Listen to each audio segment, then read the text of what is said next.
बिस्मिल्लाहिर्रहमानिर्रहीम अस्सलाम वालेकुम। Welcome back to my another vlog. कैसे आप सब ठीक ठाक हैं, खैरियत से हैं?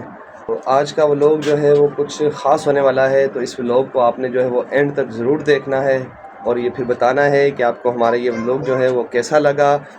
प्यारा सा कमेंट्स करके और अच्छा सा जो है वो एक लाइक करके और चैनल को सब्सक्राइब करके हमारी छोटी सी फैमिली का हिस्सा बन जाए। अगर आपको हमारा ये व्लॉग आज का जो है वो पसंद आए तो इसको लाइक और प्यारा सा कमेंट ज़रूर करना है आपने। तो व्लॉग इस तरीके से है कि आज मैं बैठा हुआ था, थोड़ा सा खुश मिजाज में बैठा हुआ था, तो माशाल्लाह से फिर बेगम भी जो है वो आज बड़ा मुस्कुरा रही थी, बड़े तरीके से जो है वो, क्योंकि वो कहते हैं ना कि वो जब इंसान की कुछ ख्वाहिश पूरी होने वाली होती है तो फिर वो बहुत खुश होता है। तो आज का व्लॉग जो है वो कुछ ख़ास होने वाला है। वो इस तरीके से है कि बेगम की आज कुछ फरमाइश है, तो वो सुनते हैं आप आज बेगम की क्या फरमाइश है, क्या कहना चाहती है बेगम। तो बेगम से बात करते हैं। जी बेगम। अस्सलाम वालेकुम, क्या हाल चाल है माय यूट्यूब फैमिली। आप हमारे लिए दुआ करें। आज बस मैं भी बहुत खुश हूँ। आज मेरे दिल में एक चाहत सी पैदा हो रही है और डर भी रही हूँ और कहने को भी नहीं दिल कर रहा और मांगने को भी दिल कर रहा है। तो मैंने आज नहीं, डर किस बात का बेगम, डर क्यों रही है? फिर मैंने आज अपने दिल को समझाया कि आज मैं कह ही दूँ, दिल में हसरत ले रहा है कि मरना नहीं चाहिए। अक्सर कुछ ऐसी चीज़ें होती हैं ना कि जब बीवियाँ जब इस तरीके से बात करती हैं तो शौहरों के कुछ देर के लिए दिल जो है वो धड़कना तेज़ हो जाते हैं, दिल की जो धड़कन होती है ना वो थोड़ी सी तेज़ हो जाती और है, घबराना भी शुरू हो जाते हैं। घबराना भी शुरू हो जाते हैं। तो जी बेगम, क्या फरमाइश करना चाहती हो, क्या चीज़ है? आज पहले तो आप मेरे साथ प्रॉमिस करें कि आप ना मेरी बात सुन के डरेंगे भी नहीं और जो थोड़ी बहुत ही आज मुस्कुराहट आ रही है ये एकदम हवा में उड़ ना जाए। नहीं बेगम, मैं पहले ही इस चीज़ को जो है ना, इसको मैं मेंटली तौर पर, दिमागी तौर पर रेडी बैठा हूँ, तैयार हूँ। पक्की बात है। हाँ बिल्कुल, मेरे चेहरे की जो है वो मुस्कुराहट नहीं जाने वाली, ना ही जाएगी। अगर आपने मेरी आज ख्वाहिश पूरी कर दी ना तो मैं तो आपको आपके लिए स्पेशल चाय भी रात को बना के दूंगी और बहुत कुछ करूंगी। अच्छा, हाँ जी। तो ख्वाहिश क्या है, पहले ख्वाहिश का तो इजहार करें ना बेगम, कौन सी ख्वाहिश है? पहले मैं अपने दिल को पूछूं। हाँ पूछ लो। दिल बता दूं? हाँ।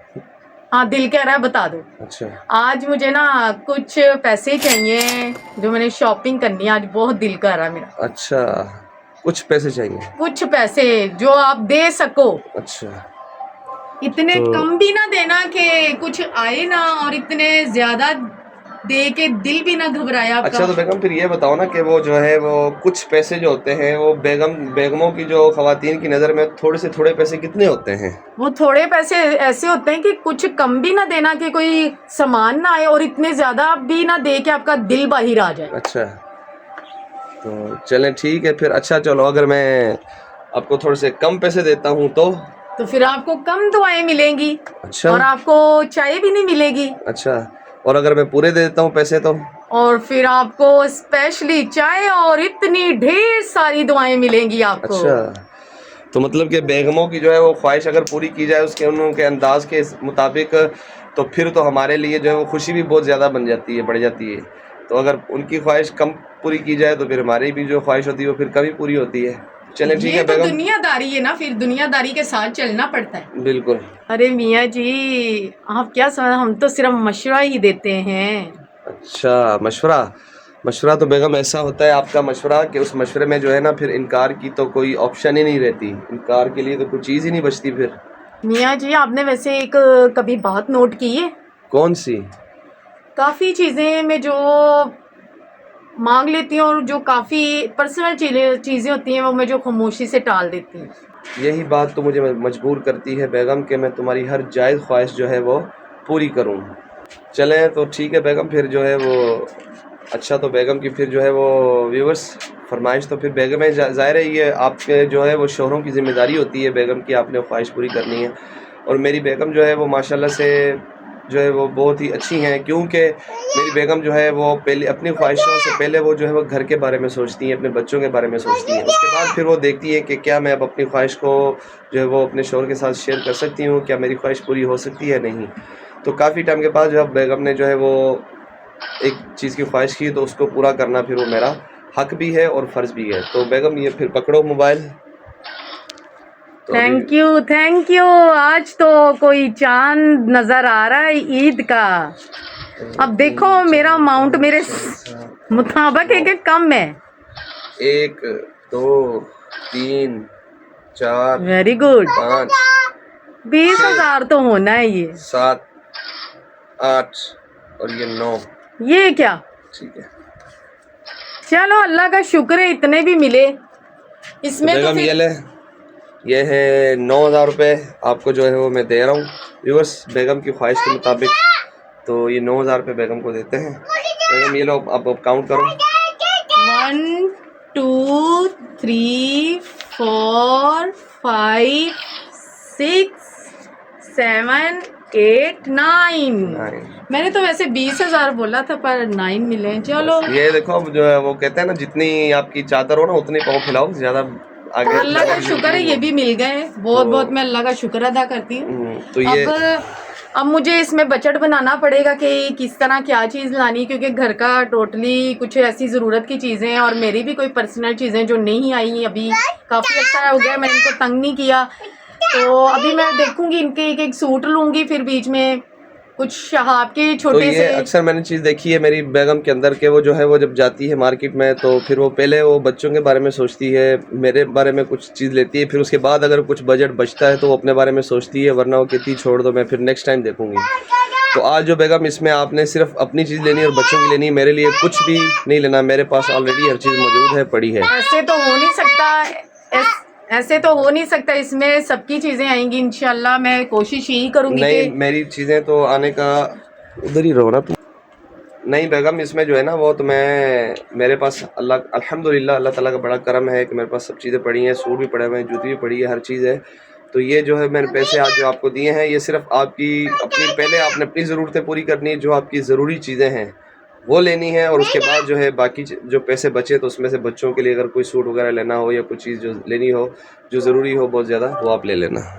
चले ठीक है। तो आपका अभी बेगम ने जाना किसके साथ है? बड़े बेटे के साथ जाना है, किसके साथ जाना है? पहले तो मैं अपने हस्बैंड के साथ जाती थी पर ये अभी थोड़े बिजी, ये निकल नहीं सकते। मैं अपने बेटे के साथ देखूंगी, अगर वो गया तो अभी उसके साथ मुझे बैठने में डर भी लगता है, छोटा है अभी, इतना समझदार नहीं है। ना होगा तो फिर किसी इधर इनकी रिश्तेदार की चाची मामी को ले जाऊंगी साथ वैन पे। पर देखिए अभी सोचती हूँ क्या करना है। अमाउंट तो मेरे हाथ में आ ही गया है। अमाउंट तो आ गया हाथ में, ठीक है। तो ये भी एक बहुत अच्छी चीज़ होती है कि जो है बीवियों की जो जिम्मेदारी होती है, और एक अच्छी बीवी मिलना फिर ये तो बहुत बड़े और जो है वो एक नसीब की बात होती है। अल्हम्दुलिल्लाह अल्लाह ताला का बड़ा करम है कि मुझे जो बीवी मिली है वो अच्छी मिली है, मेरा एहसास करने वाली है, और फजूल बहस या फजूल खर्च करने वाली नहीं है कि एक चीज़ पड़ी भी हो ऑलरेडी तो फिर उसके ऊपर जो है वो बहस करे या बोले कि नहीं मुझे ये भी लेके दो, मुझे वो भी लेके दो, मैंने ये भी लेना है, मैंने वो भी लेना है। तो ऐसी चीज़ आज ये 15 सालों में मैंने अपनी वाइफ के अंदर ये चीज़ नहीं देखी है। तो फिर ज़ाहिर है, फिर जब आपकी बीवी आपके साथ इतना कॉम्प्रोमाइज़ कर रही है, आपको इतनी सपोर्ट करती है, आपको इतना साथ देती है, तो फिर आपको चाहिए कि आप उसकी ख्वाहिश किए बगैर, उससे मांगे बगैर, उसके मांगने से पहले जो है आप उसके हाथ में उसकी अमाउंट रखें, ताकि जो उसकी पर्सनल चीज़ें हों या जो भी लाइफ के हिसाब से, रूटीन के हिसाब से जो ज़रूरी अशिया होती हैं वो अपनी ख़रीद लें। तो चाहे इसमें फिर मेकअप का कोई सामान आ जाता है या कोई सूट वगैरह आता है या कोई जूती वगैरह आती है, जो भी XYZ हो वो ख़रीद सके।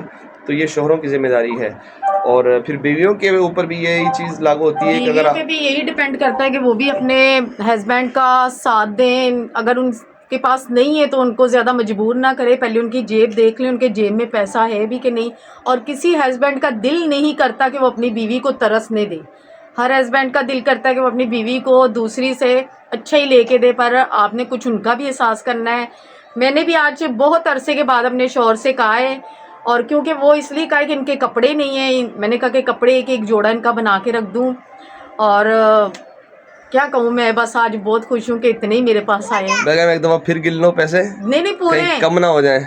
कम नहीं है, ये देखें 9,000 में माशाल्लाह से आप अगर अल्लाह का नाम लेके शॉपिंग करेंगी तो काफ़ी चीज़ें आ जाती हैं। और इंशाल्लाह मैं आज सामान लेके आऊँगी, खुशी खुशी से जाऊँगी, और फिर ये भी पूछूंगी अपने हस्बैंड से कि आपका दिल नहीं मान रहा तो आप रख लो, अगर नहीं है। ये मैंने खुशी से अपनी चाह से दिए हैं ना, तो मेरे जो चेहरे के जो एक्सप्रेशन है वो चेंज हुए हैं, और ना ही मुझे कोई और मसला है। बस वैसे- वापसी में एक मेरे लिए एक फ्री में जो है एक मुस्कुराहट होनी चाहिए। हाँ, और वो मुस्कुराहट तो आपको मिलेगी, और आपको आज स्पेशली इलायची वाली चाय भी रात को मिलेगी। माशाल्लाह, ये तो फिर सौदा बहुत सस्ता है, ये तो इतना महंगा ही और नहीं है। देखें, ये तो सौदा फिर गाइस बहुत सस्ता है कि आपको शाम को जो है वो एक फ्री में मुस्कुराहट तो वैसे ही मिल जाएगी। क्योंकि वो तो उसकी वैसे भी मिलती रहती है, डेली मिलती है, ये नहीं उसकी कि नहीं, कीमत भी नहीं उसकी है, ना कीमत उसके नहीं है। पैसे कोई। और फिर ये जो चाय स्पेशल इलायची वाली खुशबू वाली मिल रही है, तो ये तो फिर एक एक्स्ट्रा बम्पर प्राइस हो गया ना। तो बहुत अच्छी चीज़ है जब ये मियाँ बीवी के अंदर इस तरह की प्यार मोहब्बत होती है ना, तो उससे आपकी जो ज़िंदगी, आपका जो घर होता है वो जन्नत की तरह बन जाता है। आप करके देखें अपनी बीवी का और बीवी शोहर का एहसास करके देखें, प्यार मोहब्बत और खुलूस के साथ, जो कि हमें शरीयत भी समझाती है एक जो का चीज़। करना नहीं होगा, अगर दोनों एक जैसी होंगे दोनों तो दोनों सिर्फ से ही गाड़ी एक चलती की कुर्बानी देने से कुछ भी नहीं होगा, क्योंकि ये मियाँ बीवी जो है ना वो गाड़ी के है। दो पहिए दो पहिए हैं। अगर एक पहिया उतर जाए तो फिर दूसरे पहिए पे गाड़ी एक पहिए पे तो नहीं चल चलती। सकती। तो इसी तरीके से घर को चलाना सिर्फ औरत की जिम्मेदारी नहीं है, मर्द की भी उसके अंदर जिम्मेदारी है। मर्द ने सिर्फ बाहर से लेकर आना है, बाकी उस घर को संभालना, उसके अखराजात को पूरा करना, मेंटेन करना, वो औरत की जिम्मेदारी और होती ये है। रिश्ता एक ऐसा ऐसे होता है कि आप कंप्रोमाइज से चलेंगे तो चलेगा, वरना अगर अन्ना बीच में आ जाएगी, ईगो आ जाएगी, उसमें आपका रिश्ता नहीं चल नहीं पाएगा। चल पाएगा। तो अगर आज का ये व्लॉग आपको अच्छा लगा हो तो तो आपने इसको जो है वो लाइक भी कर देना है और प्यारा सा कमेंट्स करके ज़रूर बताना है कि हमारा ये व्लॉग आपको कैसा लगा है। और आपको तो अच्छी कोई बात लगी तो आपने कमेंट्स में लाजमी हमें बताना है। लाजमी बताना है। तो फिर इंशाल्लाह ताला मिलेंगे नेक्स्ट किसी व्लॉग में किसी और अच्छे से टॉपिक के साथ, किसी नए वीडियो के साथ। तब तक के लिए खुदा अल्लाह हाफिज़। हाफिज़।